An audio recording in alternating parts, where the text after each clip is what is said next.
this is to introduce. It's Charlie Kirk, who is obviously a conservative commentator. He's pretty well known for starting Turning Points USA, which is kind of like this open conference thing where they show up in universities and other places and they educate people about conservative politics in the United States of America.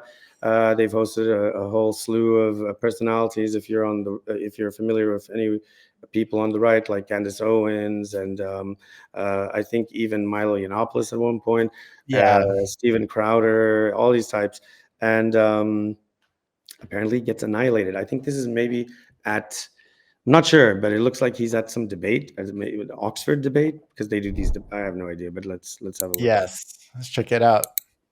You agree that it's a good thing that more women get married and have children in the West? I would ask you, would you say that a sub-Saharan African woman who's experienced female genital mutilation and checks extremely happy in a survey, and I also would check extremely happy in a survey, who do you think would be objectively more happy, even if they both check the same answer? No, again, so I fully, if you want to talk about how Islam mistreats women, we could talk all day long. Like, I'm all for that. Me too.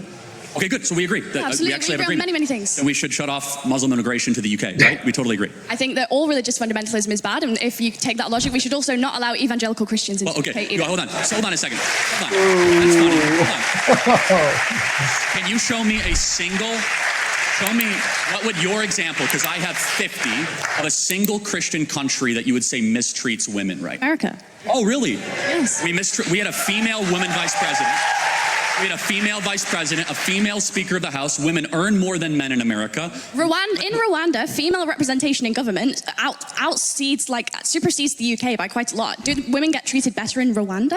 Do you think women are happy? Well, that's a lot to unpack. That's the meme of like the guy with the... Where do we start?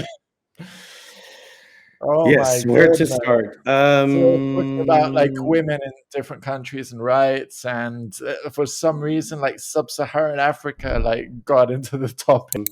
They're trying to defend the right of like, okay, women who want to get married and have kids. That's fine, but you can't you can't push women to do that either, because the reality is, we talked about this before. Why aren't younger people getting married or settling down and stuff? Because there's no job market, because there's no security for the future. So why the heck do you expect people to have kids? You can't enforce them. People aren't going to have kids, and then what's going to happen? And it's like, oh, get a job.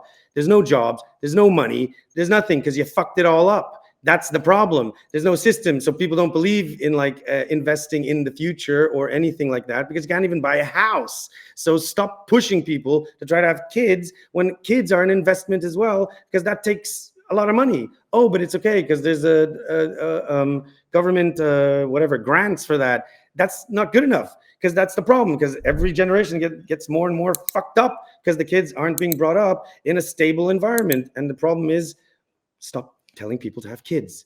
So there's that part, right? And then there's the other thing, I don't know, like what the hell, Islam immigration and stuff. So obviously that's another conservative talking point. Everything is always like Islam is terrible, da da da da da. Okay, we can agree that there are a lot of extreme forms of theocratic Islam in the Middle East, specifically in the Gulf and other places. And in most religions, there are like some extreme.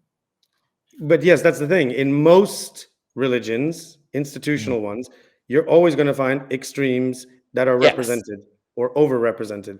So she, the lady in the video, was right in saying, what about evangelical Christians? Yeah, because evangelical Christians want to take away the rights of other normal human beings, you know, just because they're gay or because they're trans or whatever, and then they want to put them in conversion therapy and other crazy stuff. Same in other religions as well, like, you know. You find this in everything. You find this in everything, but in all of them.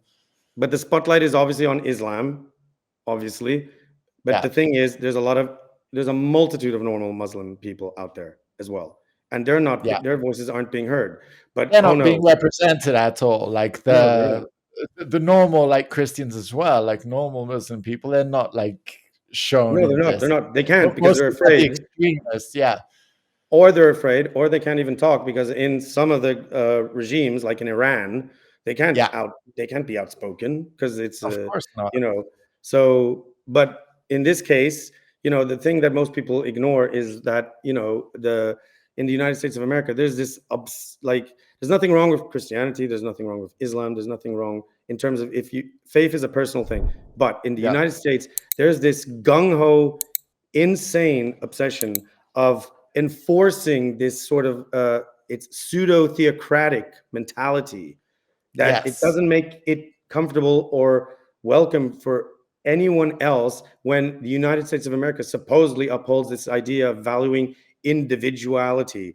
However, if I'm just like, if someone's, not me, but like if someone is just wanting to go, do their own thing and represent themselves how they are, no, if you don't follow this, that's a sin. So I can't agree with you. I think you're going to hell, and I have to tell you this. I mean, what the hell? Like, get a grip. Like, what the hell? God. And yeah, it's a lunatic fringe. That's what's never being shown. So it's I don't know what else to say about that. I feel like it's complete brainwashing. I don't know if it's the churches themselves that do this or the communities, like groups. It's kind of like I don't know. The evangelical strand, tribal thing, like going against others, like a group thing. The States is particularly crazy because they think like Harry Potter is like witchcraft.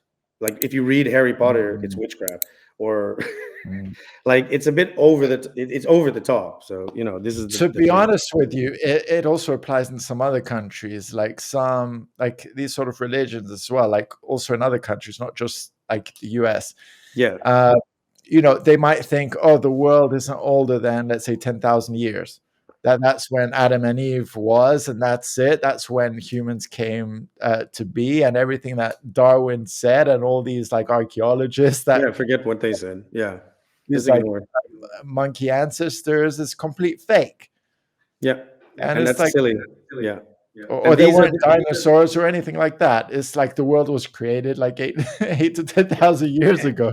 And the irony is a lot of these sort of overzealous Christian types in the United States of America, they'll be the first to condemn like Islam, but they're also the first to say, oh, the Muslim theocracies in the Middle East, they're doing it right. So it's like you're gonna what? No, really, they have actually said, oh, in Saudi Arabia, or that's how it should be.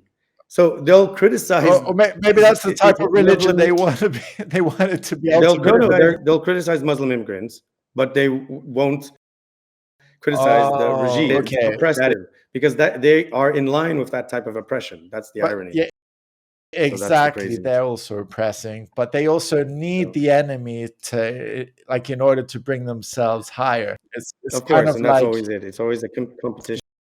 Yeah. It's like they wouldn't be anywhere without like pointing fingers at other people.